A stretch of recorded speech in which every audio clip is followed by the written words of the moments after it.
राधे राधे दोस्तों, जय श्री कृष्ण। तो आइए श्रवण करते हैं शनिवार व्रत कथा। एक समय स्वर्गलोक में सबसे बड़ा कौन है कि प्रश्न पर 9 ग्रहों में विवाद हो गया। विवाद इतना बढ़ गया, परस्पर भयंकर युद्ध की स्थिति बन गई। निर्णय के लिए सभी देवता देवराज इंद्र के पास पहुँचे और बोले, हे देवराज इंद्र, आपको निर्णय करना होगा कि हम में से सबसे बड़ा कौन है। देवताओं का प्रश्न सुनकर देवराज इंद्र उलझन में पड़ गए। इंद्र बोले, हे मैं यह प्रश्न का उत्तर देने में असमर्थ हूँ।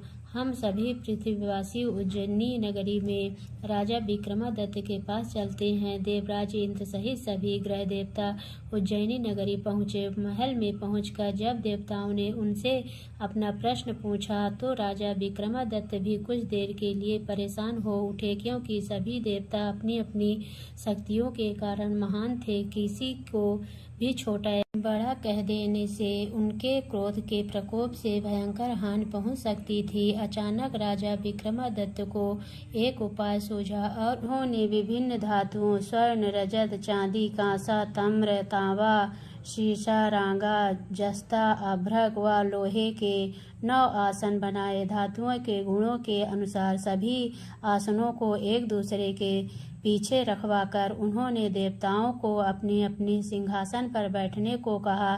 देवताओं के बैठने के बाद राजा विक्रमादित्य ने कहा, आप का निर्णय तो स्वयं हो गया। जो सबसे पहले सिंहासन पर विराजमान है वही सबसे बड़ा है। राजा विक्रमादित्य के निर्णय को सुनकर शनि देवता ने सबसे पीछे आसन पर बैठने के कारण अपने को छोटा जानकर क्रोधित होकर कहा, राजा विक्रमादित्य, तुमने मुझे सबसे पीछे बैठा कर मेरा अपमान किया।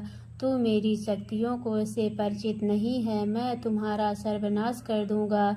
शनि ने कहा, सूर्य एक राशि पर 1 महीने, चंद्रमा 2.25 महीने, मंगल 1.5 महीने, बुध और शुक्र 1 महीने, बृहस्पति 13 महीने रहते हैं, लेकिन मैं किसी राशि पर 7.5 वर्ष 7.5 तक रहता हूँ। बड़े बड़े देवताओं को मैंने अपने प्रकोप से पीड़ित किया है। राम को 7.5 के कारण ही वन में जाकर रहना पड़ा और रावण को 7.5 के कारण ही युद्ध में मृत्यु का शिकार बनना पड़ा। राजा, अब तो भी मेरे प्रकोप से नहीं बच सकेगा। इसके बाद अन्य ग्रहों के देवता तो प्रसन्नता के साथ चले गए, परंतु शनि देव बड़े क्रोध के साथ वहां से विदा हुए। राजा विक्रमादित्य पहले ग्रह ही न्याय करते रहे। उनके राज्य में सभी स्त्री पुरुष बहुत आनंद से जीवन यापन कर रहे थे। कुछ दिन ऐसे ही बीत गए। इधर शनि देवता अपने अपमान को भूले नहीं थे।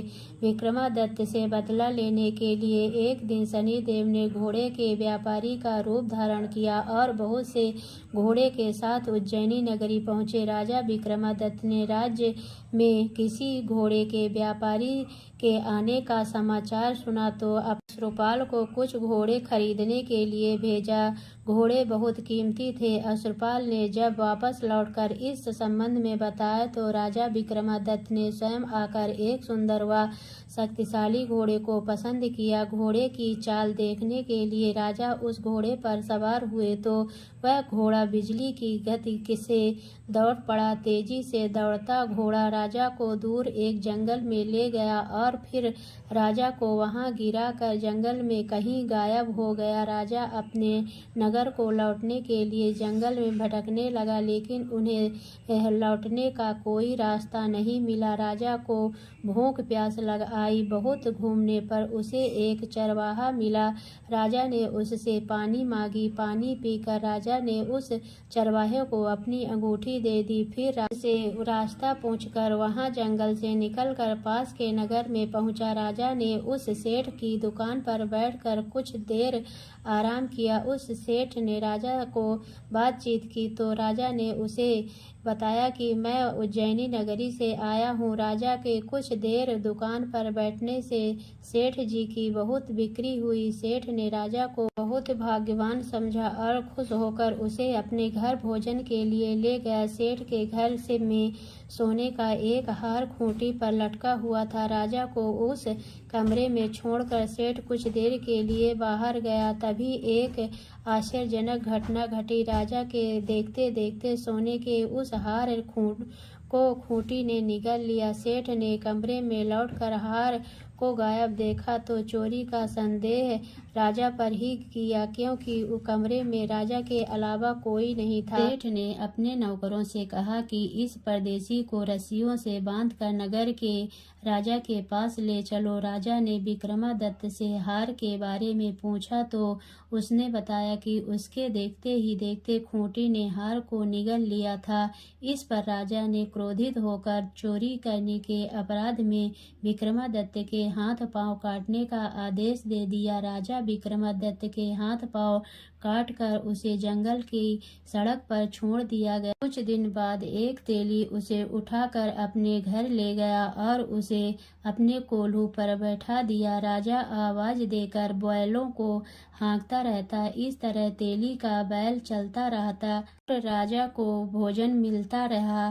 शनि के प्रकोप की 7.5 पूरी होने पर वर्षा ऋतु प्रारंभ हुई। राजा विक्रमादित्य एक रात मेघ मल्लाह गा रहा था, तभी नगर के राजा की लड़की राजकुमारी मोहिनी रथ पर सवार उस तेली के घर के पास से गुजरी। उसने मेघधार सुना तो उसे बहुत अच्छा लगा और दासी को भेजकर गाने वाले को बुला लाने को कहा। दासी ने लौटकर राजकुमारी को अपंग राजा के बारे में सब कुछ बता दिया। राजकुमारी उसके मेघमल्लाह के से बहुत मोहित हुई, अतः उसने सब कुछ जानकर भी अपंग राजा के साथ विवाह करने का निश्चय किया। राजकुमारी ने अपने माता पिता से जब यह बात कही तो वे हैरान रह गए। रानी मोहिनी को समझाया, बेटी तेरे भाग्य में तो किसी राजा की रानी होना लिखा है, फिर तू उस अपंग से विवाह करके अपने पांव पर कुल्हाड़ी क्यों मार रही है। राजकुमारी ने अपने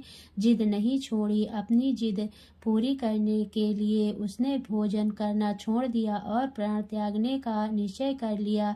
आखिर राजा रानी को विवश होकर अपंग विक्रमादित्य के साथ राजकुमारी का विवाह करना पड़ा। विवाह के बाद राजा विक्रमादित्य और राजकुमारी तेली के घर में रहने लगे। उसी रात स्वप्न में शनिदेव ने राजा से कहा, राजा तुमने मेरा प्रकोप देख लिया, मैंने तुम्हें अपने अपमान का दंड दिया है। राजा ने शनिदेव से क्षमा करने को कहा और प्रार्थना की, हे शनिदेव आपने जितना दुख मुझे दिया है अन्य किसी को न देना। शनिदेव ने कुछ सोचकर कहा, राजा मैं तुम्हारी प्रार्थना स्वीकार करता हूँ। जो कोई स्त्री पुरुष मेरी पूजा करेगा, शनिवार को व्रत करके मेरी व्रत कथा सुनेगा, उस पर मेरी अनुकंपा बनी रहेगी। तत्काल राजा विक्रमादित्य की नींद खुली तो अपने हाथ पांव देखकर राजा को बहुत खुशी हुई। उसने मन ही मन शनिदेव को प्रणाम किया। राजकुमारी भी राजा के हाथ पांव सही सलामत देखकर आश्चर्य में डूब गई। तब राजा विक्रमादित्य ने अपना परिचय देते हुए शनिदेव के प्रकोप की सारी कहानी सुनाई।